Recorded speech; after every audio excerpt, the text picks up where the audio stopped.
You know what time it is. You know what time it is. How firm thy friendship.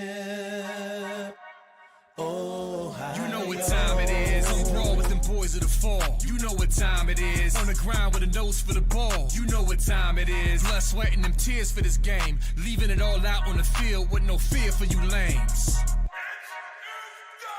Yeah, you know what time it is. Come brawl with them boys of the fall. Covered in gray and scarlet, massive, stiff arms to your jaw. We breaking it. We sick of seeing you clowns with the crown. We taking it.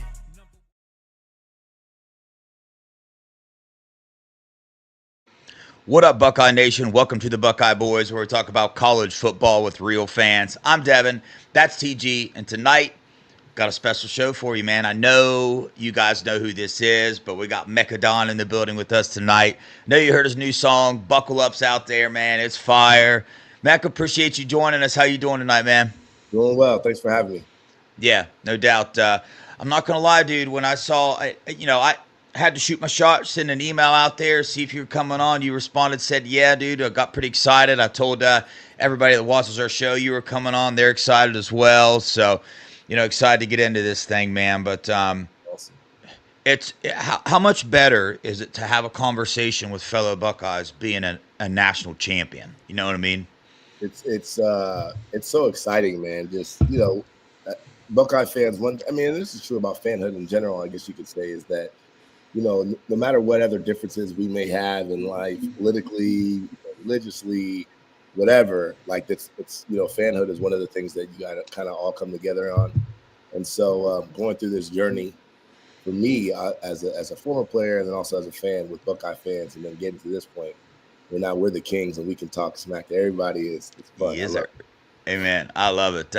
Yo, Ryan Day's Championship Beard, appreciate you for gifting a Buckeye Boys membership tonight. Much love, man. So, Mekka, I kind of wanted to dive in a little bit because you used to play for the Buckeyes, man. You walk on wide receiver, if I have my information correct, and you've been on a journey in life. Obviously, you got the song out now about the Buckeyes. You're a huge Buckeye fan. We've seen you on a couple different shows. We're watching the game. Your face pops up, getting interviewed and asked questions and all that. So, kind of a big deal, man. So, can you take us back to the beginning, bro, and just go as deep as you want into it and letting these Ohio State fans know your story for those that don't. But how'd you wind up being a Buckeye, man? Man, it is a crazy story, honestly. I grew up obviously as a Buckeye fan. I'm the youngest of 4 kids in my house, and my parents both taught at Ohio State. Uncles, aunts, cousins, they all went to Ohio State, and then all my siblings went to Ohio State. I was a 4-sport athlete in high school. Didn't play football ultimately until my senior year of high school, and my team was really, really good. I went to St. Francis de Sales in Columbus. That's where Ryan Day's son is the quarterback of now.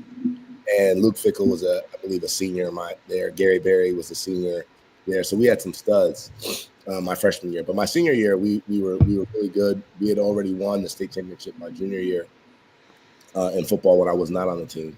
And so I joined a team that was really talented. And because of we ended up winning the state that year, and because of how talented the rest of the team was, I was getting looks as a result of other scouts and people coming to the game to watch those guys. Yeah. They would come and be like, wait, who's that fast wide receiver on the outside? And as a result of that, I started getting some looks. And, obviously playing a bunch of extra games because we're in the playoffs gave me, 3, 4, 5 extra games to get looks. And so I was getting recruited by some smaller schools, definitely D3, D2 schools, I think a couple MAC schools, some Ivy League schools. And I ultimately ended up getting an academic scholarship to Ohio State. And so somehow my tape got sent over there to Ohio State, and they responded and offered me a preferred walk-on opportunity. And I just couldn't believe it. That was not something in my wildest dreams growing up would have ever happened. I wasn't even a football player. Yeah. But I jumped on that opportunity quickly. I mean, going and just the opportunity to, I never thought I was going to make it to the NFL, and that wasn't even really the point for me. But being able to go there and be a part of that brotherhood in any capacity was, amazing. And then also at that time, like I said, I was already on academic scholarship. So it was kind of like, killing a couple birds with one stone. So that's really how I got to Ohio State. Yeah, dude, that sounds like a dream come true, man, for sure. Yeah. I can only imagine just Bro, I mean, I played some basketball growing up, different things, but so I was into sports. If I ever had the opportunity to go be a part of the Ohio State football team, dude, I would have lost my mind. But so, were you an Ohio State fan growing up, like big into it, or you Yeah, were? I was a huge Ohio State fan growing up, football and basketball. Like Jimmy Jackson and Jamal Brown, and those years. You know what I mean? And Chris Gent, and like those Yeah, Randy Ayers years, and then obviously football for sure. Grew up a huge Buckeye fan. Those teams in the '90s were some of the best teams that we've ever had, still to this day. If you talk, if you look at like Sean Springs and Antoine Winfield and Damon Moore and Orlando Pace. I mean, we had just names after name after name. So it was almost impossible to obviously grow up in Columbus unless you were being a rebel, to not be a big Buckeye fan. And my uncle actually played soccer for Ohio State, so he used to have like these, and he was friends with Vince Workman, who was like one of the stars of Ohio State. yeah. And then so he used to have like these parties, and so sometimes the Ohio State football players would end up at our house. Chris Carter actually was at my house in 1991 watching the Mike Tyson fight. I couldn't believe it. Like, I walked in the room and like, what is happening? Oh my! At this point, he was well into the league. So the funny thing now is Chris Carter and I are business partners now, and it's just amazing how life can come full circle in that way. But that was the thing about being a Buckeye. I know you asked me kind of about just fanhood, but just I'm going to extend it a little bit further, like getting to Ohio State and becoming part of that brotherhood, even again as a walk-on and someone who wasn't really contributing on the field or playing. It just afforded us so many different opportunities and great relationships. Guys that I'm friends with now are some of the guys that I grew up idolizing, right? Guys that I'm friends, Eddie George, it's the homie now. It's just crazy how things can happen just from kind of that brotherhood. And so it's just been a blessing to kind of be a part of Buckeye Nation all the way from a kid. I used to be on campus because my parents worked there. My siblings worked there, so I used to be in the dorms on campus when I was like 11 or 12. So my whole experience pretty much in life has always been about Buckeyes and Buckeye Nation. Yeah, it sounds like you're living the dream out for the rest of us Ohio State fans that haven't had that opportunity. But it's cool, man. You talked about the brotherhood, and we've heard about it all the time. It's posted inside the Woody, and you hear everybody say it's not just a slogan and those different things like that. But in my experience, this year I did a lot of traveling. I went to the Oregon game. I went to all the playoff games. I went to the Natty game, and I can't tell you how many people that I just rolled up to their tailgate because I'm all the time going around and doing little interviews and stuff. And man, even the fan base, even the Ohio State fan base, if you're an Ohio State fan, they treat you like family. And then we've also interviewed several other like past players on here. Yeah. And dude, everybody raves about it, man. They still talk to their, dudes they went through the program with now, and that's what they talk about, the brotherhood. It was like a family. You know what I mean? It's like a family, and in some ways kind of like a fraternity, right? Because I think there's an understanding, like a kind of an unspoken understanding on two sides of it. I think the one side is if you played or on the team, then we know automatically what type of grind you went through, right? So we relate on that front, right? We know what the 6 a.m. morning workouts were like, during the winter. We know what 3-a-days. We used to have 3-a-days back in the day. I think that's illegal now. We used to have in camp. We know what you went through. So I think there's just that respect, right? Automatically. And then as far as Buckeye Nation as a whole, we also, I think, have come to understand how important Buckeye Nation was and is to our success, and on the field, especially those guys especially the guys who were, really stars, like the extension of Buckeye Nation from sponsorships to donors to fans, people buying merchandise, people supporting you online, just coming to the games, being loud, putting out positive vibes. All of it matters, and I think that the older we've gotten and the further removed we've gotten kind of from just the playing field, the more we've come to appreciate all of that as well. Yeah. Hey, man, totally. TG, you got a question for Mekka, or you want me to keep rolling? Yeah, I got a question. How do you feel about the Buckeyes mainly the team expressing their culture in faith, like how they express with Jesus, the Lord, all of that. I think it's been such a powerful thing to watch. Whether you are from the same faith or believe in the same things as them or not, I think it's been so powerful. I think that one of the things that's been so exceptional about this team, and I don't say this about every single team that comes to Ohio State, is just how close they are, right? And that's something that, you can see. You don't have to be necessarily inside the program, inside the Woody, to kind of see how close these guys are. These guys love each other. They play for each other. And I think that faith thing was a common thread through, most of the players. And it was, this is dating back to before the season even started. My nephew, he's a freshman at Ohio State right now, not an athlete, not a current athlete, played sports in high school. And, that kind of baptism they did was right outside his dorm. 10,000 people. We're talking about national television. I mean, that's power right there. That reminds you of how the power that young people actually have in this world, in this society, and seeing them actually use it and be unapologetic about it. I think it's been an amazing thing to watch. I also think that it is very substantially related to the success that they had on the field, because it's part of the beliefs that they had, on a broader sense, but also in belief that they had in each other and the trust that they had in each other. And, when you're out there on the field, it takes a lot of trust. It takes a lot of faith, to know that the next person cares the way that you care, that they're going to do their job, that they're going to give it their all, right? And so I think those threads that were moving throughout the team, I just think were special. And I've seen it. I haven't seen many teams this close as those guys were, and I think that was one of the common things that brought them all together.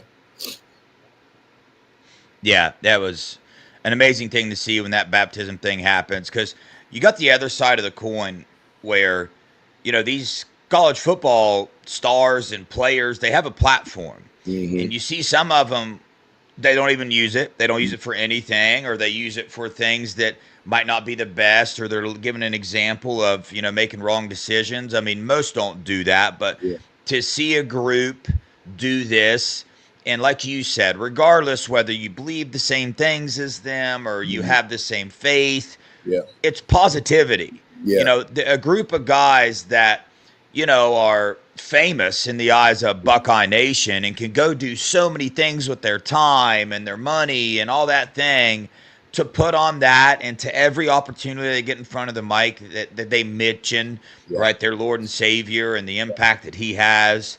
Dude, it's powerful, man. Jesus saved my life like 5 years ago, so he's the most important thing in my life. So I really related to that. I know how powerful he is, and to watch Trey get up there and mention how people called him soft for being believers in Jesus and holding up the Natty Trophy, dude. I was so that was another thing too. I'm really happy that they got that, because I started to see some of that stuff online, and sometimes you don't know if the stuff you're seeing online is really representative of a large group of people, or if it's just a couple idiots. You know what I mean? But there are definitely people who and they were soft, and they wish that they had a different type of team that had a different type of mentality and stuff like that too. So I think there was definitely, that was definitely a great thing that they were able to come together and win and shut down all that nonsense that people were talking. I loved it. I always did. I hated when people said that Ohio State had a soft culture because of that. I'm like, I think you should want men like that in your program. Mm-hmm. And you got people now saying, I want the men that Ohio State got in that program. Boys like those guys, I want them in our program.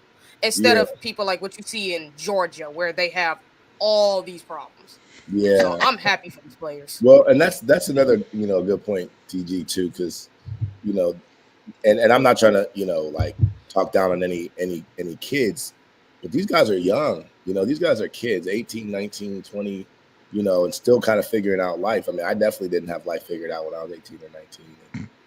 And then also everything that they do, everything that they say is amplified. When I was coming up, we didn't have social media. Thank God, because every single mistake that you make is amplified and the whole world gets to see it. And the flip side is like you mentioned also, that is like the positive things that you do are also seen as well, So I do believe it's an interesting time because, in society where, especially for young kids and young athletes, and now that they're able to make money through NIL, I think that they're being held to, the standard with which people are viewing them, the lens with which people are viewing them is different. I think people are starting to treat them less like kids and say, well, you're making money. So, but still at the end of the day, just because you're making money doesn't mean that you're an adult, doesn't mean that you have life experience, doesn't mean that you know how to handle the media, doesn't mean that you know what the consequences of certain things are going to be long term. So I think there's a little bit of grace that we need to give these kids.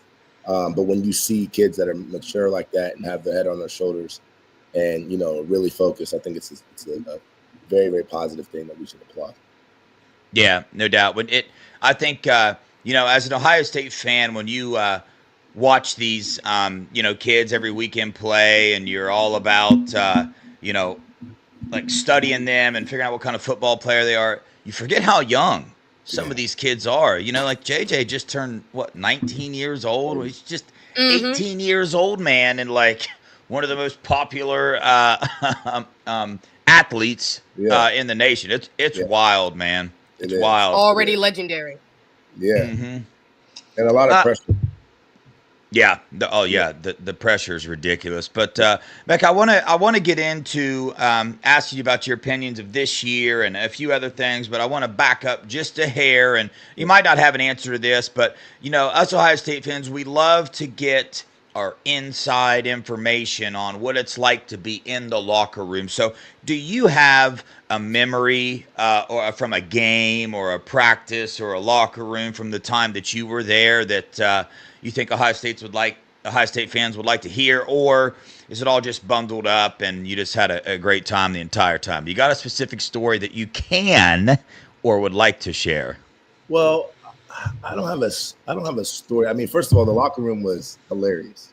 The jokes, the dancing, the laughing, just like the ribbing.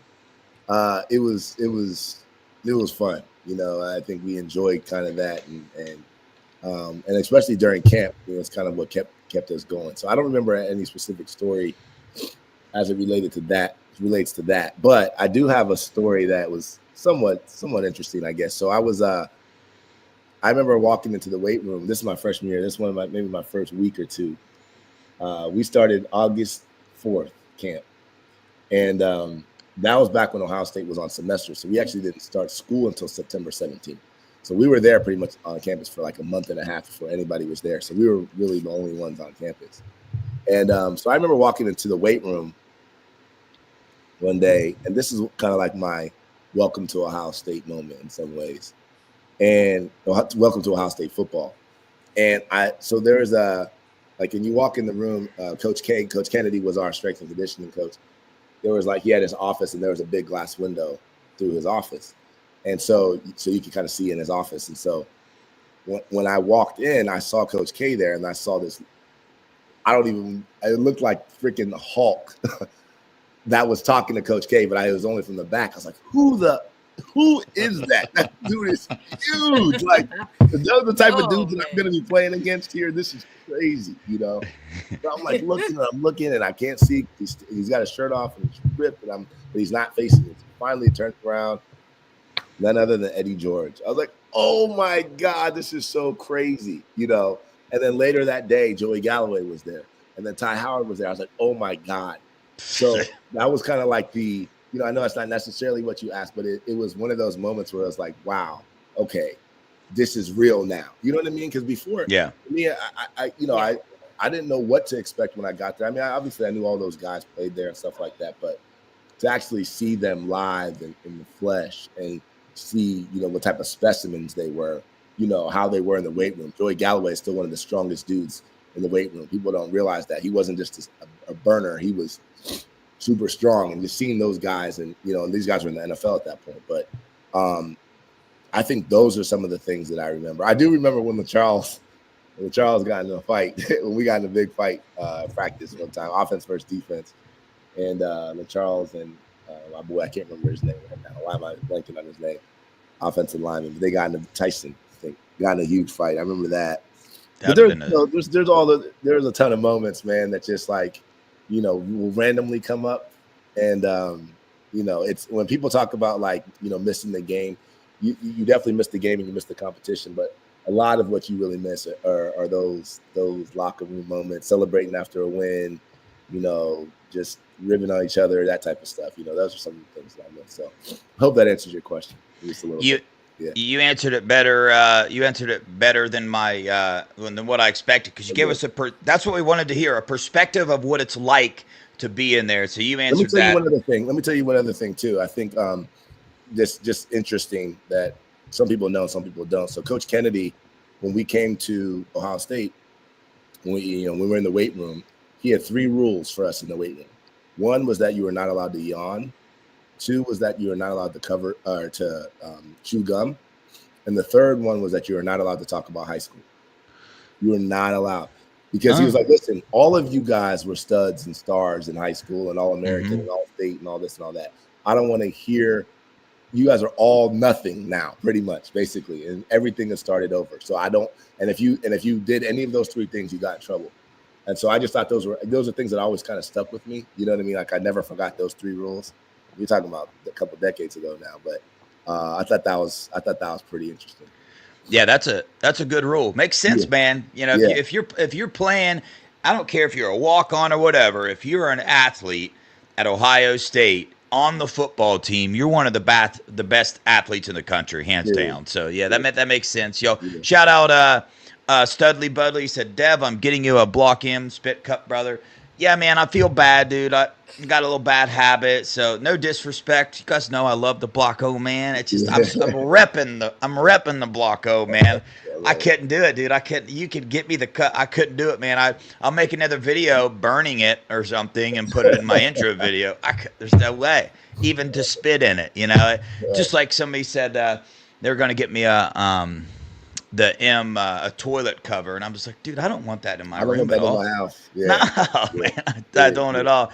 Hey, TG, you wanna dive into getting his thoughts on this season and how that went? Yeah, I actually did want to talk about how do you think this expanded playoff might help this team in the future? Because do you think it can help them grow instead of trying to be perfect all the time? Yeah. So I think I have mixed feelings on the expanded playoffs. I think that 12 teams is probably too many. I always thought if you were going to expand, don't expand to more than 8. But one of the things that I think we have to just come to understand about, I hate to just say capitalism, right, is when you have a product that makes money, people, the powers that be, are going to continue to find ways to keep squeezing juice out of that orange, and so the expanded playoffs does that for them. I mean, we're talking about, I saw something, national championship in 2 years is going to be like January 27th. I mean, we're talking about like Super Bowl time, No. I don't like that.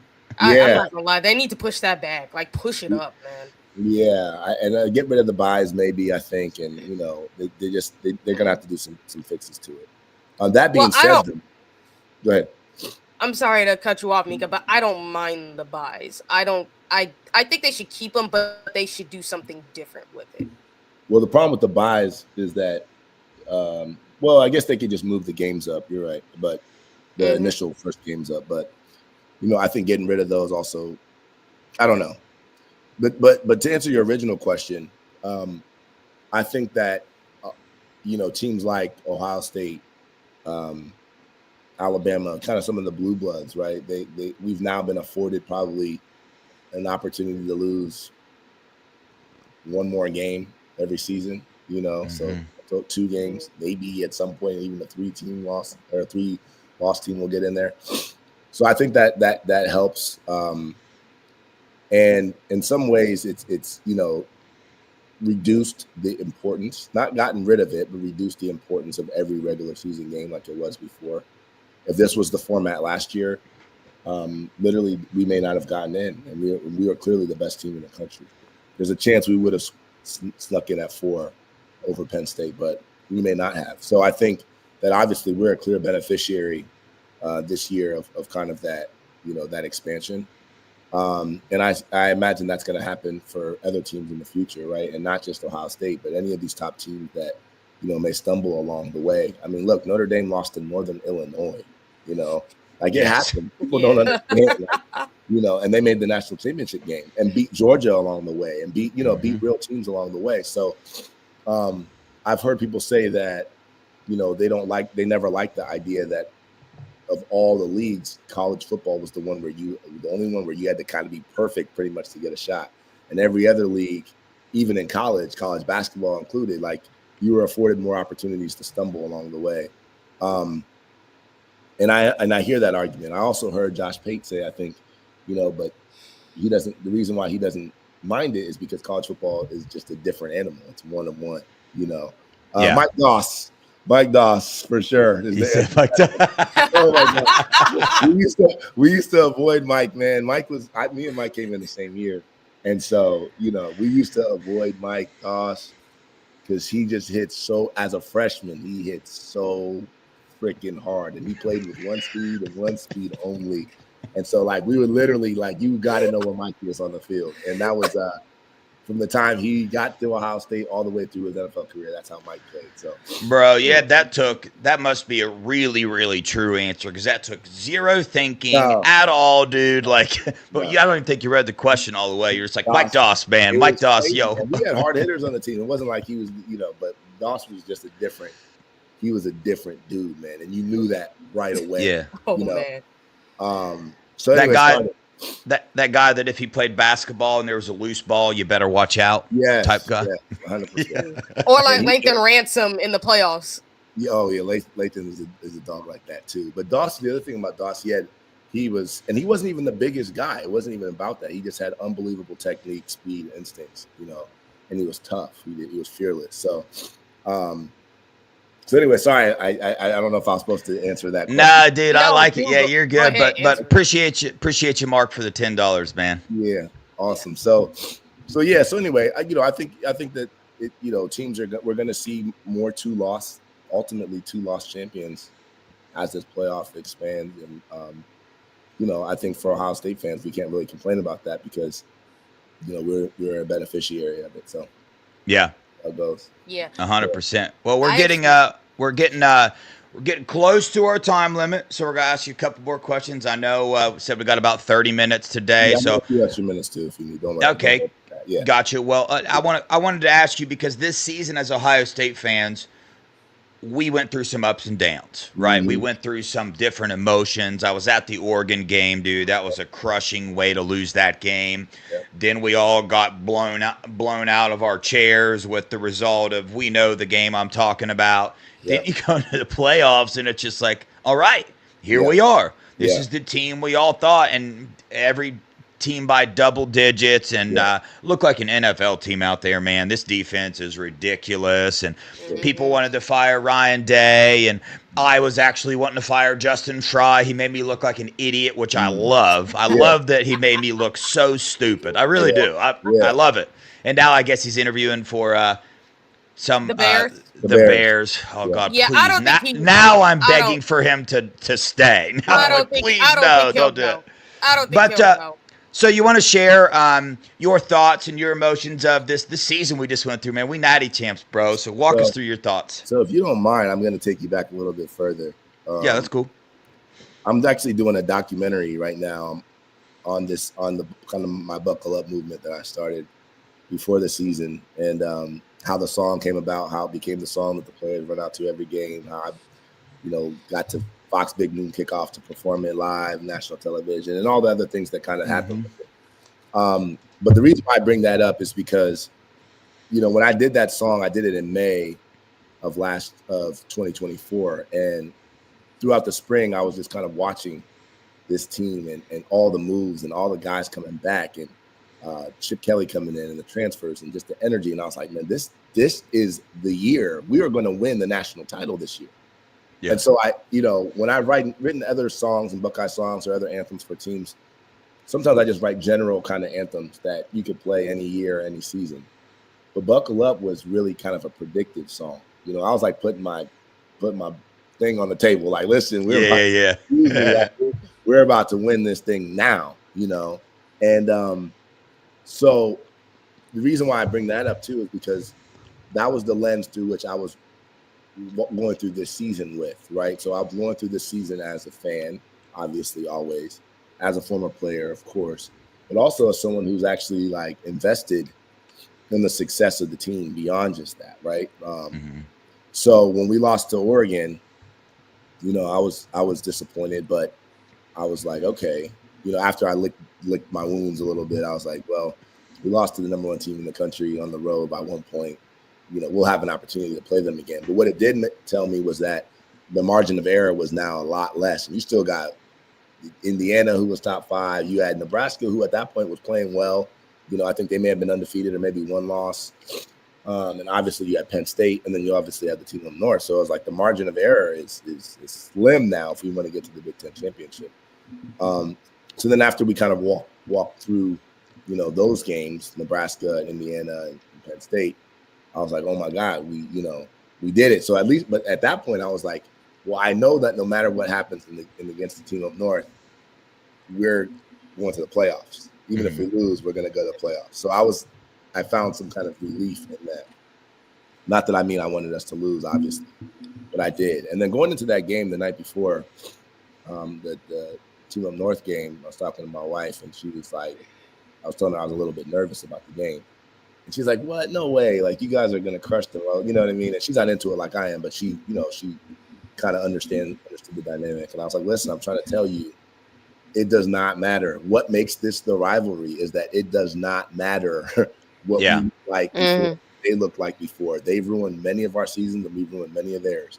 And times when we've won 6 games, and then we go into that game and beat them. So she's like, I think you're just overreacting. I was like, I'm trying to tell you, So as the game was kind of unfolding, I was like, what is happening here? And I got to the point where because I was pretty confident going in that we were going to win. Like, I just felt like we just had every reason to win. Yeah. But as the game kept going on, I was like, wow, I started to sink in, wow, this could actually be a game that we lose. And as the play calling, and after Will Howard had gotten hit and maybe concussed, I don't know. He was. Yeah, it felt like the game was getting away from us, and the game planning, which was so seemingly obvious of what we should be doing, was getting away from us. So after that loss, I was actually hosting a game watch party at Urban Meyer's Pint House there, and I performed at halftime and everything. It's a disaster, It's the everybody was just stunned. I mean, it was just silence. It was like, what? How? What just happened? And then you had the little stuff that happened afterward. We're trying to plant the flag and all that, and it was really hard to digest. And I think every Buckeye fan, no doubt. Sorry, I keep putting up there's up there and you lose your train of thought. No, that's great. No, that's great. I appreciate it. I love the comments. That's dope, man. And, but I felt like we were all upset, and at that point, everybody was mad at Ryan Day. Whether you thought he should be fired or not was different, but everybody was mad. Like, if you can't beat this team this year with this team, when are you ever going to do it? But after I regrouped and got a couple next few days and got that kind of just started moving on to the playoffs, I really became convinced again very quickly that we were going to win the whole thing. And so on a podcast I did on December 17th, which was 4 days before the playoffs started, they kind of asked me what my predictions were for the season. And I literally, it's crazy, this is on video, but I literally said we were going to obviously beat Tennessee, Oregon, beat Texas, and then beat Notre Dame in the national championship by 10 to 14 points. Are you serious, dude? Yeah. You said that? Dang. You actually said that. That is crazy. I swear to God, it's on video. So, and so, I and then obviously the night before I was the night before the Tennessee game, I was in the Horseshoe doing an interview with ABC, and kind of reiterated the same thing. I thought we were going all the way. And I explained that it wasn't homerism, right? It wasn't like, oh, you're just a Buckeye. I don't say we're going to win it necessarily every single year, even though I want us to. But I was like, the team that there's something about the team up north game that was it's just mental at some point for that staff and that team, and something that we just haven't been able to get over yet. But what I thought about the team before that game, I still thought after the game, which we're the best team in the country. And as long as we're not playing those guys, I feel like we can dominate and beat everybody. There's nobody that has a roster like us. There's nobody that had a team like us. and these guys are going to be motivated and rally. And one of the things that I'll say, last thing I'll say, sorry, I know it's kind of a long answer, but No, you're good. Is I love how, this team could have gone one of two ways, after that loss. And so you hear the story that Jack told about like the players only meeting with Ryan Day and kind of how that went and kind of how that, set the tone for how they were going to act in the playoffs. But I knew already before that that's how they were going to respond, because you had these guys came back for this reason. And now you have an opportunity. Okay, you might have lost to that team, but you still have an opportunity to go win the whole thing. And we came back this year instead of going to the NFL. We're going to go get this done. And so I was really confident in that. And as the playoffs continued, I grew more and more confident. And it was just such an exciting thing to be a part of. I was at the Cotton Bowl and also at the national championship game too. So to see that in person and see the intensity and the energy and the fans just rallying around, it was just amazing. Yo, how about being at that Cotton Bowl, man? I took my brother to that game. That was his first college football game he's ever been to. No way. Yeah, bro. That's awesome. Dude, I haven't been to one yet. Hopefully I get a chance to go. Yeah, that Cotton Bowl game was amazing because, first of all, Texas fans were fun. I had a lot of fun with them. They were messing with me a lot, and I posted some videos on social media. But the energy was amazing. There are some parts of that game that were frustrating probably for us as Buckeye fans, but I mean, it's a real team, man. Texas is a real team. I mean, just like those things kind of happen. And, but that play, when Jack made that play, oh my God. Dude. Yeah. I know. I can hear it from my TV. Everybody was going crazy, including myself. I was jumping up and down in here. Yes. And I was literally had tears in my eyes as it happened. I was like, oh my God. Yeah, I was almost crying. This is about to happen, and so it was emotional, and the fact that it was Jack, and the other reason is I feel like Jack got his moment stolen from him in the Team Up North game. Yeah, when he had made that interception, that was supposed to be his moment, his legendary moment, and it got stolen from him. And so to see him actually be able to get it again in the same to his old roommate. Yes, to our former quarterback. You couldn't have written it better, right? So it was amazing. I'm going to relive this year over and over again. And then the last thing is about this documentary. It's also so awesome for me because, it's almost like my prediction that I made, so to speak, came true. You know what I mean? And so all the documentation and all the interviews and Urban Meyer and was in it, Chris Carter's in it, and all that's just so I get to document something as a fan also that I will be able to watch forever and relive this season indefinitely. It's like, and I was part of it in some way. It's just Bro, so you're putting out a documentary? Yeah, buckle up. Oh, heck yeah, bro. Yeah, I didn't know that, man. I get so busy. Dude, I'm running around like crazy half the time, but dude, I'm definitely checking that out, man. Yeah, Where can we? I am too, man. It's not going to be out probably either to the spring or fall. We're trying to figure that out, but we're finishing it up. We've been shooting it all season long, dude. We've been shooting it since before the season even started. Just kind of on the buckle up movement, how it started and how it progressed and what it turned into. I mean, it turned into something beyond my wildest dreams, what I mean? So, like I said, to see that be the song they run out to every game, and just Big Ten Network used it to kick off their national championship. Yeah, dude, that's fire, bro. That's awesome. Yeah. Well, now since you did a documentary this year, you wrote a fire song and released it this year, and we won a natty. You're probably gonna have to do it again next year, man. Well, let me tell you something wild about what you just said. So in 2014, when we won the national championship, I had the song "Juice," which was my first big Ohio State song, and that was the same type of thing. This was "Buckle Up" was bigger, just because my brand is a lot bigger now, but same type of thing. And so, and I remember the night before the national championship, when we played Oregon that year, MTV did a whole story on my song "Juice" and how it was going to be the catalyst to us winning the national championship. And fast forward 10 years later, dude. Wow. Yeah, I'm like, bro, this is too much pressure, man. No, every year I'm like, no, definitely not. So, but so that's been amazing. The local media has been calling me like a good luck charm and all this type of stuff. That's kind of funny, but I think it's cool ultimately.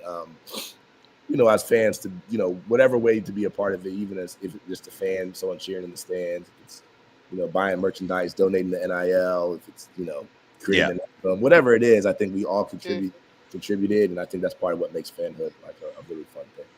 Yeah. Amen. Well, to wrap up here, TG, you got any final thoughts or questions for Mekka before we get him off here?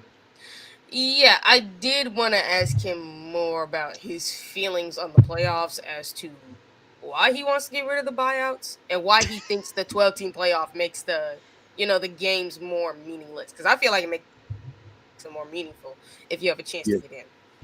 I think that for some teams, it does make the games more meaningful. Like there's some teams that on the fringes of the playoffs who would never probably get in, the 8 through 12 seeds who just generally never had a chance to really make it.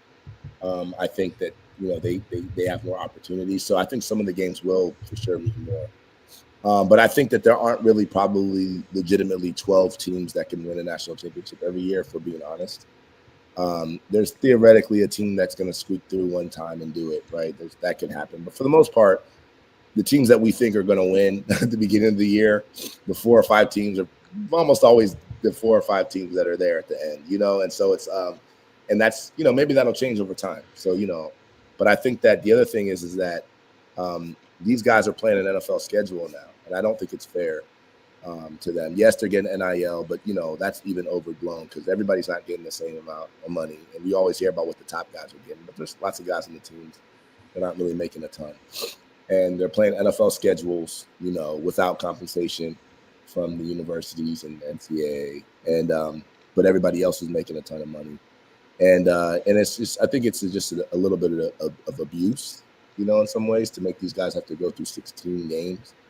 That's an NFL schedule, and it's just, it kind of does a little bit of a disservice to the sport. That being said, I don't think it's going to get rolled back. I hope they don't ever expand it though, like to 16 or 18, because that's when things start to really get rough, Yeah. And so that's kind of my thoughts on it. And then I didn't really like the automatic buys, No. how that's done, because then you get teams that, I think every team that had a buy got rolled in their first game. Not every one of them. Arizona Well, State. minus the Arizona State, but I think we all saw the reason why we don't agree with buys being that way. You know what I mean? The SEC and Big Ten are a little bit different than the other. That's not up for debate. You know what I'm saying? So I totally understand. Think they should. Yeah, I do think they should redo it as to where the 4 best teams should get it and not just the conference champions. Yeah. The other thing is, I don't mind it because it's like for some of these teams, like a Georgia, for instance, it would benefit them, like what happened to Carson Beck. Yeah. It kind of benefits you from, like, if you're dealing with injuries and stuff, to figure stuff out. Yeah. I mean, and so, I don't want to act like it's all negative, and I agree with you. It's not all negative, but I think that it's, I think it was too much too soon. I thought 8 max was a good enough number for us to kind of figure out who this is, who the champion could be. But it is what it is. I'm not gonna keep crying over spilled milk at the end of the day, and I'm gonna kind of roll with it. And also, we benefited from it this year in some ways. So, bro, that money, man. Yeah. They chasing that money, man. That's here's what they the other gonna thing do. too. Last thing I'll say, and I don't know if this is just a function of this year being the first year, and obviously having 2 powerhouses in Ohio State and Notre Dame, but one of the things that really, really bothered me about the national championship game was they really turned it into the Super Bowl now. The tickets to get into that game, Dude, bro. Too much. it's not for the fans now. Now it's for corporate sponsors. It's for, the multimillionaires and you know what I mean? Like some $5,000. Like, come on, man. This is a college football game. The people who supported this all season have most people have no ability to go to that type of game. And that's just the ticket. You're not talking about the flights. And they literally turned it into a whole Super Bowl event. The weekend, now the game's on Monday, so the whole weekend there are events, and AT&T is doing this, and Discover has this, and you got this stage, and it's like, I understand, but it's turning into the Super Bowl, and I think that's a little unfair. Yeah. I'm glad you brought that up, man, because I tried the whole wait because the ticket prices are going to go down. Nah, bro. 30 minutes before the games to sit in the nosebleeds was $5,000. So crazy, man. Yeah, dude, absolutely ridiculous. But running out of time here, so I gotta ask you, man. I told you I was going to ask you about this. A little bit of a rekindling on what happened to Scum and the cheating scandal. They released their response. To the NOA, and people are dissecting that now and breaking it down. Yeah. Give me your thoughts, man. Let me hear it. Basically a bad response. Well, I think a couple things. One, I've always thought that, the kind of reporting I think on this has been, depending on who you listen to, it's been bad, right? I think that there's like, people are conflating a lot of different issues, so people are calling it the sign stealing scandal. And I think in some ways that trivializes what this is. There's a difference between advanced scouting, which is really what they're being accused of, which is what's illegal, versus sign stealing. People steal signs, but advanced scouting is different. So I think that delineation, the fact that hasn't happened more when this has been reported, even in the words that are being said about it, is annoying. So let me start there. Secondly, I believe wholeheartedly that they cheated, and I believe wholeheartedly that they got an advantage from cheating, right? And as someone who played and someone who analyzed the game, even having an idea of what somebody's going to do for one play, can create a critical advantage in a key situation and turn the momentum of the game. And if you got that illegally, there's a reason why it's illegal to do it, right? And if you got, it's actually dangerous as well. And I don't want to go too much into that, but like if you got it cause injuries, for sure, yeah. If you know what someone's going to do, and through illegal means that you captured, that means that are outlawed for specific reasons, yeah, people, you run the risk of injury and but also it's just a huge advantage. And so I feel like they definitely cheated. I haven't dug deep into the 137 pages, but I did see that there's 6 level 1 violations. I did see that there repeat offenders in there. I saw, some of that language. And listen, man, Buckeye Scoop, they've been it ain't over, man. The hammer is coming, bro. Yeah, it ain't over though either, because after this they got I think another one they see it coming with the gambling thing. So like, yeah, they're gonna get hammered here, and I'm all for it, and especially the more that their fans are talking their nonsense. Oh, dude, bro, that's dumbest human beings, bro. That's dumbest human beings. That's what's making this thing so crazy is the response that I try to like. Sometimes I see responses and I'm like, they gotta be trolling. Right. You know what I mean? Yeah. They gotta know in the back of their mind that this was not Ryan Day's brother and his private investigating firm. You know what I mean? Like they gotta know that. But hey, Neck, we appreciate you coming on, man. Had an amazing time with you, dude. You definitely gotta shoot me an email or something when you plan on releasing that documentary, where we can find it and all that, so I can let everybody on this channel know, because I'm definitely gonna be tuning into that, man. And we'll be excited to see what new song and watch the documentary next year too, so we can win another natty. So you know what I'm saying. So thanks, man. I appreciate you guys having me. Good talking to you guys, and reach out anytime. Yeah, appreciate you. Have a good one. IO, go Bucks. Go Bucks. Bucks. All right. Heck yeah, man. That was fire. TG, did you have fun? Oh, yeah. I enjoyed interviewing him. I will say when he said the playoffs is kind of becoming like the NFL, I actually think that's beneficial for these guys to get that feeling. Yeah. I could tell you were bursting at the seams wanting to talk more about that. I saw you back there. Yeah, because So let me have it. Let's hear it. Why? Let's hear it. Yeah, because when he said that it's more like the NFL, I'm like, well, that's actually the purpose of it. And to be honest, it actually helps these kids get ready for the NFL in the future. I like that so much more because it helps them get ready. Because think about it, they're going to go through a 14-team playoff. What do you think you got to do there? The only difference is you have 2 teams that get a bye. One from the NFC, one from the AFC. That's the only difference. Other than that, you got to fight your way through to get to the Super Bowl, man.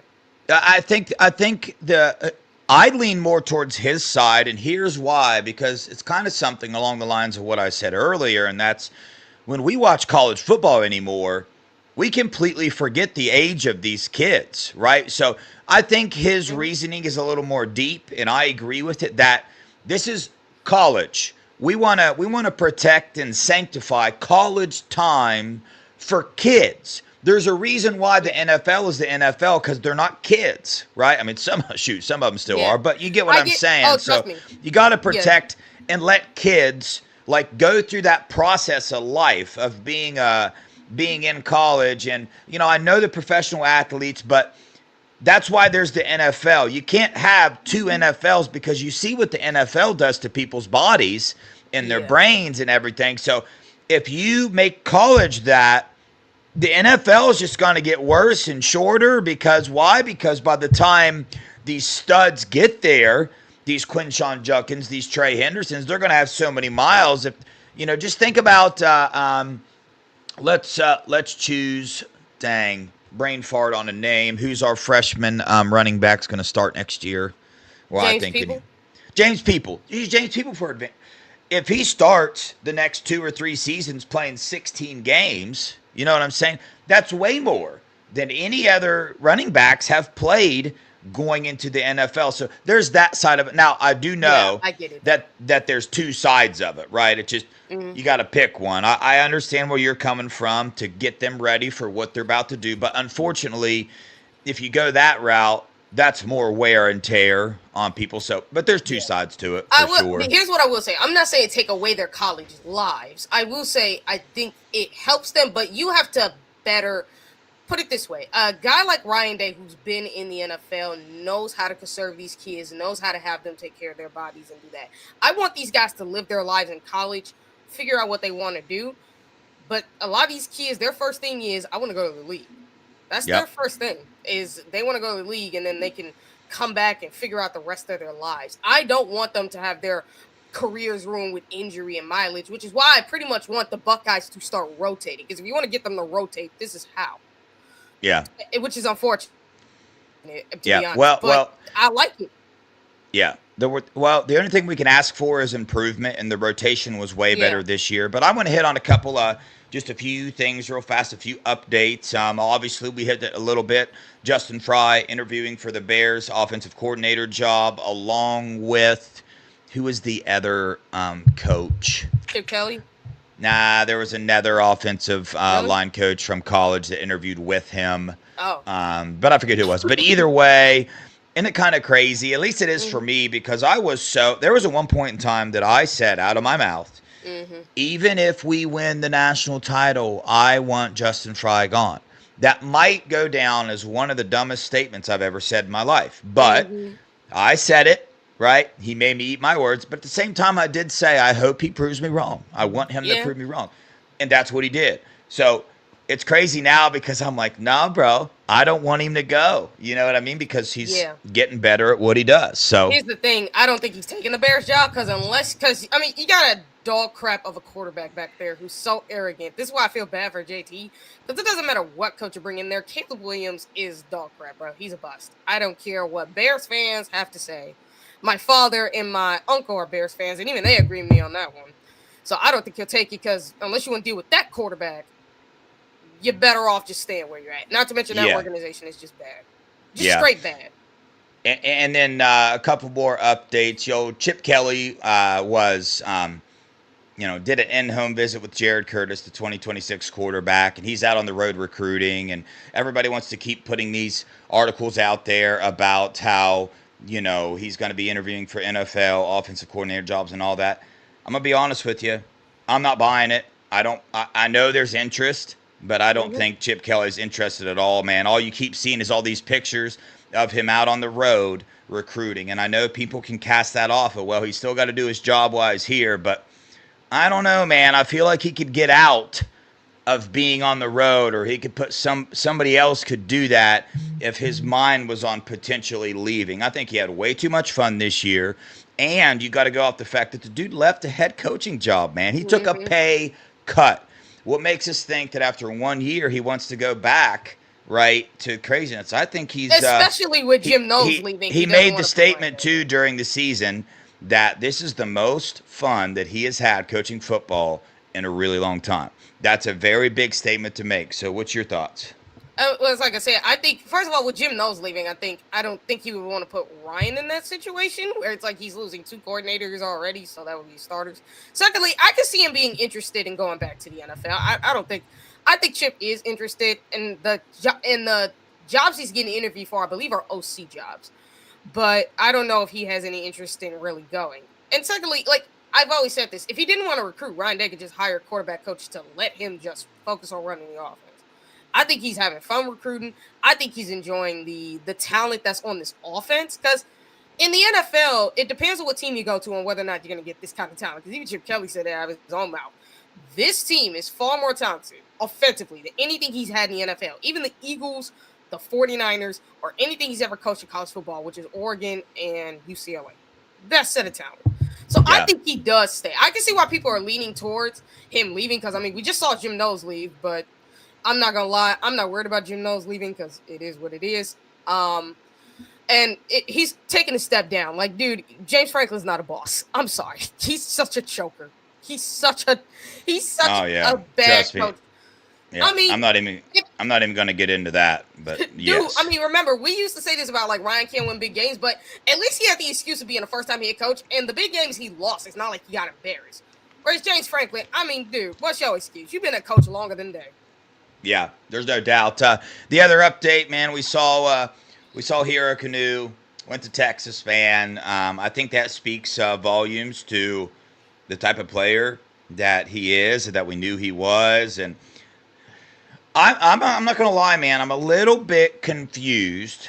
I am too. On why he left, on why he went, because the only thing I can think of, which is good for us Buckeyes, is that he saw it coming with Edric Houston being an absolute monster. So that's good for us, but at the same time, it's like, man, I love that kid. He was, you listen to his interviews, you always heard his teammates talk about him.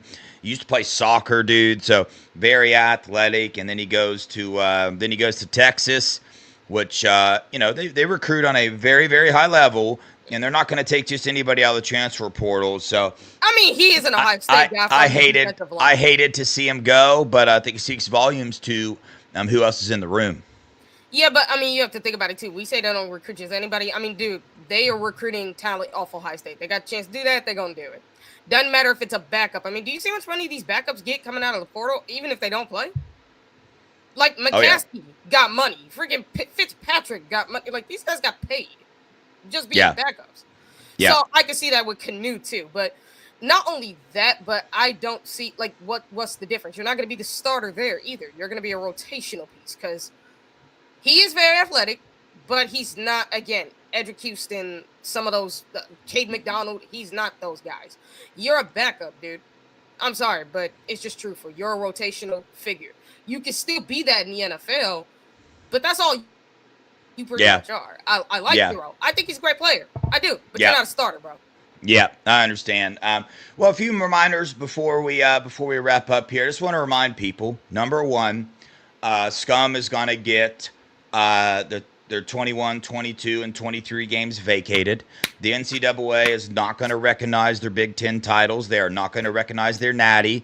Okay, I don't want to hear the excuse, well, they don't have the power to. Well, yeah, they cannot recognize it. And do you think the Big Ten or, the natty, you think they're going to sit there and not do what the CFP does with the NCAA says? You're wrong. So, I think it's so funny. They're screwed, long story short. And then my second reminder for everybody out there, I get that we might not be as good next year, but I would beg to differ. Man. I think next year we might be a little bit better on offense. We have the potential, dude. I tell you, I want to remind people of a player, right, that went way under the radar this year, but watch the heck out, dude. Mylan Graham. Oh yeah. Mylan freaking Graham, dude. Yeah, it's real. Yeah. Bro, Ohio State talk about him like, bro, they talk about him the same way they talked about Carnell when Marvin was here. I know. It's so wild that we're keeping all these in there because I'm gonna tell you something, man. JJ Smith's a starter, Carnell Tate's a starter. Then you got Brandon Ennis, you got Mylan Graham, you got Bryson Rogers, you got Quincy Porter, who is now a 5-star, a composite 5-star, like the 31st player in the nation, like, bro. Mm-hmm. And then you got Devin Sanchez, Riley Pettijohn, TJ Alford, Carter Lowe, Tavian. I mean, dude, these.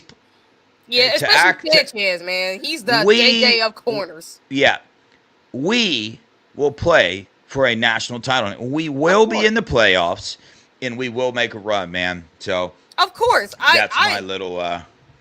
there's no doubt about that in my mind. Like, yeah, but let's be real. People talk about, well, Ohio State's losing guys. Okay, how many years has that been going on? Has it ever changed for Ohio I know. Yeah. Like why are we talking about it like that when you know this has been going on?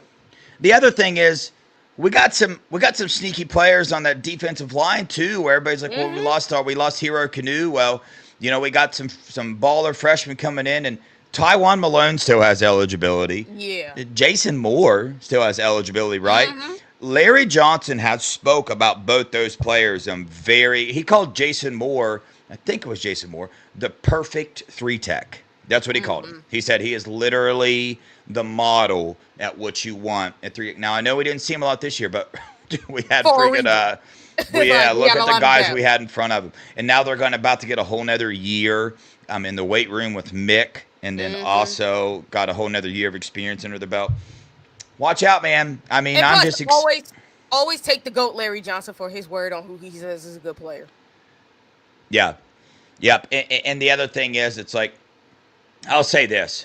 I mean, we have, at every position group, we have the skill to win a national title.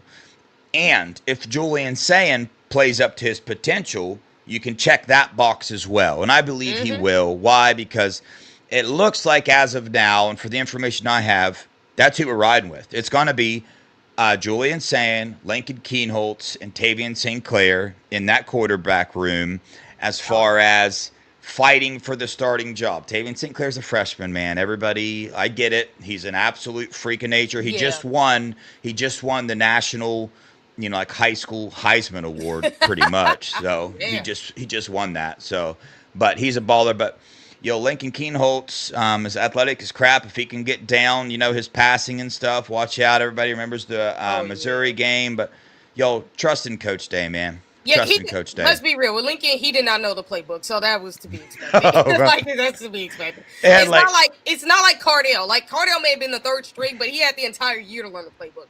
Lincoln didn't. Yeah, don't worry, Brad. We're not forgetting that O-line room. It's gonna be nasty next year. That's gonna be a nasty room, right? Yeah, man. I don't know, man. The more I know, this team this year was off the chain. It's something keeps getting to me, and I'm going to keep bringing it up, man. Everybody keeps talking about how we're going to have such a downgrade at defensive end this because we're losing Jack and JT. Now, I understand they were great at run stopping. They were great at their style of play, but we're not going to have a downgrade. You're not going to be able to watch games and be like, oh, my God, we suck at defensive end. Y'all are crazy. Did you not watch Kenyatta Jackson in the Natty game and in the playoffs? Him and Katie. Caden Curry, Logan George, Zion Grady. You know, there's so many other players. CJ Hicks potentially too. CJ Hicks has CJ Hicks, man. So I don't know. I'm getting stoked about next year. The more you diagnose all the players we have on this roster, it's like, because right when we won the Natty, I'm not gonna lie, I fell into that. Dang, man, we're not gonna have it next year like this. Now I did. I fell into it. Then I processed through the information I know and the players I know we have, and I was like, wait a second. Why? You know, I fell into it because I kept reading it, because that's what a lot of people were saying. Well, you have to think about it, though, because it's like we shouldn't, like us as Ohio State fans, we should not expect them to, like, instantly be great from the first minute. I don't. I expect them to play good and get better as the season goes on, because that's what this 12-team playoff allows them to do, for starters. And secondly, I do hear Julian saying he's actually could be 220 pounds by the end of by August. He could be 220. 100%. The dude's already 210 pounds. Yeah, that's what I say. Like, he's putting on some massive muscle. Just let people know. And listen, I might make some people mad, and I've fell victim to this too, but I'm not quite sure the Julian saying size thing is as big a deal as what we're all making it and freaking out about. But I'll just be careful on, you know, that. Look at some of these quarterbacks that we've watched play, man. He's bigger than who was the Alabama quarterback? Sucks in the NFL now. Real tiny dude. What was his name? Tua. Is it Tua? Nah, bro. The other tiny one. Doesn't he play for I know the chat's gonna say his name in about Mac 2 Jones? seconds. Mac Jones? No, dude. The other tiny Young. Yeah. No, is it Young? Oh, Bryce Young. Oh, yeah, it is. Yeah. Look how tiny that dude is. Oh, but he Tiny. put on some muscle, by the way, too. Like he went into Yep. the offseason put some muscle. And we also just let everybody know Julian's saying tied Will Howard this year for the longest QB run for Ohio State, 19 yards. He can get it, son. He's mobile. He can move around. So he's not going to That's be why I these. never fell And then also, our O line's going to be a boss next year, protecting our tiny That is- quarterback, right? But I get it. Exactly. Yeah, look at Gabriel. Yeah, And then Mr. Ohio. I mean, look at Max Clare. Think about what Julian Saints walking Yeah, into. dude, You got bro. Max Clare. You got the best wide receiving room in the nation. You Oh. got a freaking offensive line ahead of you. And you didn't even talk about C.J. Donaldson. I've watched that guy's film. He's a little bit like Bijan Robinson because they got the same height, same weight, but they have like the same type of where they're not fast, but they got great acceleration. And he also has some Quinshawn because his stiff arm is nasty AF. Watch his stiff arm. Nasty. I'm going to say it. I think next year, I don't know, but I'm going to say it because I believe it. I think we have the best tight end room in the nation, which is wild because I feel like that's kind of went under the radar. Like we got Christian, Bennett Christian, Jelani Thurman. Jelani Thurman. Will Kazbarik's coming back. The new one that just came in. Damian Witten is in the wide receiver room, and I think that's where he's going to stay. But we also got Max LeBlanc. We got the two freshmen, Nate Roberts and Brody Lennon, who I think are the best tight end tandem to get signed. Keenan Bailey did that, so he's balling out. So it's like I said before, give that man his flowers. That dude developed the tight end room, and he is getting talent in there. Remember, I always said this. Imagine having Iowa's. I know Iowa's offense stinks, but that's because they didn't discover the forward pass till now. But look at their tight ends, especially with how they're doing in the NFL. Imagine their tight ends on Ohio State's roster and how much of a pain in the butt it would be for every defense to have to defend that. On top of the running backs, the quarterbacks, and the receivers. That would just be a deadly offense. Don't worry. Ryan Day gave Keenan Bailey his flowers. It was a very surprising comment that Ryan Day made at the celebration. I don't know if anybody else caught it, but he called Keenan Bailey the hardest working coach on the staff and the unsung hero of the coaching staff. I didn't like that comment, but it also showed me what Coach Day thinks of Keenan Bailey. But when you think back, the dude got in a fight and the whole 9 yards. But apparently the dude is doing some pretty amazing things as a coaching staff. But I think Ryan Day loves him to death. I think he's Ryan Day's do boy per se, but he's getting the job done. Our tight ends look great. He got Max Clare. He got his recruiting is killing the game. He's already got a tight end signed for the 2026 class. So he's doing a hell of a job. I mean, that's what he does, though, because think about it. If you listen to people like Kirk and Nevada, and you listen to Zach and Chris, I should say, not Kirk, Chris. They say it about Keenan Bailey. That dude has been the hardest worker even before he became tight ends coach. That's why he got the job. It's because of his hard work in the Woody Hayes. I love that about a coach. I want that out of my coaches. And by the way, I did see you guys of course, like I told you guys before on Monday's show when you guys were talking about the defensive coordinator with Matt Gary and Tim Walton. I popped in and talked about Pete Golding. Now, for those of you in the chat who don't know who that is, that's Ole Miss's defensive coordinator. And I've watched his film, and I said, I think he could be the defensive coordinator for this team. I think he could because he runs a very similar defense. The difference is he actually he doesn't care about the jack. He doesn't care about it. He's a straight up 4-down D lineman, and Larry would like that, so he's not going to have any issues with him. And he's super creative with his defense. So I've always said it. I want them to look at that guy. A couple updates real fast. Last year, Jason Taylor, is he not the defensive line coach at Miami? And there were talks about us getting him. Mm-hmm.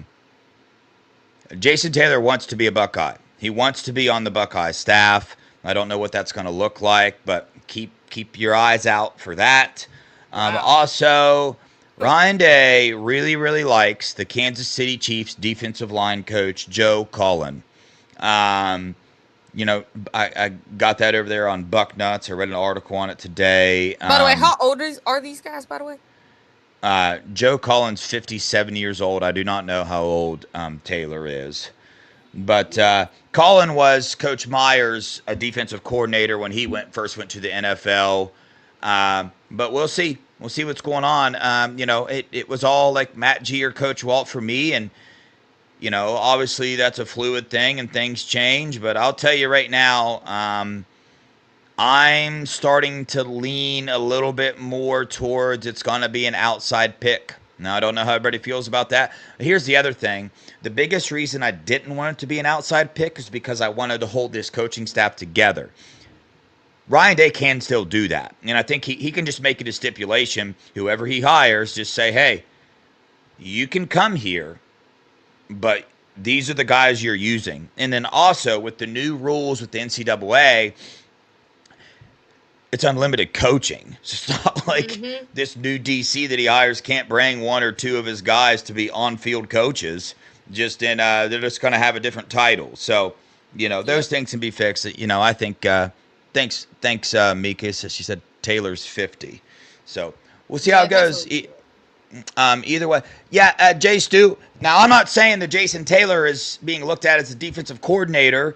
I just heard defensive line coach. I just heard from a little birdie. I'm not even saying that. I just heard from a little birdie that he wants to be a part of the Ohio State coaching staff. I don't know in what capacity. I don't know what's going on. I don't know. I would think if he's for the defensive line, I would think so, because that's what the Buckeyes wanted him for, to be the assistant D line coach, Larry Johnson. So when Larry does retire, they could just put someone else. Yeah, if Larry retires, but Jason Taylor's not going to come in and replace Clark as the assistant defensive line coach. Clark is a baller. He's loved. So I just don't know what capacity it is. I don't even know if it's going to happen. I'm not saying it's happening. I'm just saying, just giving you guys information that I hear. I relay information. I was in a chat today, and I shared some information, and I got a lot of kickback from it about people calling me a liar, and I let everybody know, hey, news flash, I don't share information I get to try to convince you. I share it to share it. I could care less whether you believe what I'm saying or not. I want to make sure I get that clear. I mean, that's understandable. Don't care whether you believe what I say or not. I'm telling you what I hear, and if I believe what I hear, I'll tell you I believe it. Okay? So just want to clear that up for everybody out there that I almost went off a little bit in the chat today, but the Lord, baby, the Lord. God is good. I mean, you can understand it because you got so many liars out here, on some of these news sites. It's and hey, listen, clickbait. Listen, I want Buckeye Boys family to know that if I post something on Twitter, if you want to know whether I'm trolling or not, shoot Steely or Sean a text. They got my number. They can ask me, and I'll tell you. I'll never say whether I'm trolling or it's true or not. So if I put something on Twitter, don't think that I'm some huge informed person that knows everything. I could possibly be just trolling certain fan bases and just laughing all day long at the comments that I read below. So wanted to put that out there for my Buckeye Boys family to know that. So here on Buckeye Boys, you know that we like having guests on, so we're keeping that train rolling. We got some guests coming on next week. We'll see how that goes. But TG, we're going to go ahead and wrap it up. Give us your closing thoughts, statements. Give us something to think about over the next couple days or whatever. Okay, so I will say this. I'm looking forward to this season, the off season, to see how things play out. I'm going to keep my eye on the news of Ryan Day and what he's going to do with the defensive coordinator position. And I think everybody should too, because that's important. But secondly, I will say this. Go Bucks. And let's go back to back, because I think we can do it. Yeah, 100%. We can definitely do it. But just a quick reminder, I want to make sure everybody remembers. Not sure you do. I understand it's been a minute since it happened. But we're the freaking national champs. Just want to remind everybody. We smashed Tennessee. We freaking smashed Oregon. We tore Texas's heart out. And we made Marcus Freeman cry. Okay? And in the process of doing that, we also made another fan base absolutely cry and lose their crap. Yeah, they beat us on the field. You got us. I don't got much to say about that. Who cares? Own that. You own that right now. I'll never argue with it. If you say, yeah, but we beat you on the field, my response, yeah, you're right. We won a national title, man, and guess what? The NCAA is not investigating whether we actually won it or not. They know we won it. We proved it without a doubt. We won I that still thing. want to So, go off on these people when talking about that because I'm Yeah. like, that's the only thing you can hang on to. yeah, because 100%. So, dude, next year we're going to be ballers. This is the Ohio State. Ryan Day took a step up this year. Is going to take a step up next year, man. Whoever he hires for the defensive coordinator job is going to be baller. We got Sonny. We got Iggy coming back. We got guys that got – we got guys – our starters next year have a lot of playing time. It's not like we're getting all these new guys. We're going to have a lot of, playing time. Justin Fry's killing it. The portal's killing it. We're not done in the portal yet, just to let you know. So watch out for that. The recruiting, getting a lot of momentum. I keep saying we need to do a recruiting show, but we keep having all these guests. I don't really have time to do that yet, but we're going to be updating you guys on recruiting stuff. There's a lot of very exciting news on the recruiting front. So, yeah, it's exciting. Don't forget to hit the like button. Please pause real fast before you shut her down. Hit the like button for us if you would. Also, please share us on your Twitter feed, your X feed, whatever. Twitter, X, Instagram, Facebook, the whole 9 yards. Comment on our videos. We'll comment back. Appreciate everybody that super chats, man. You know where our super chats go. They go to help homeless veterans, and they help Teen Challenge, the program that saved my life. So appreciate everybody. Appreciate your family. We love you. God bless you. And on that note, go Buckeyes. OH. I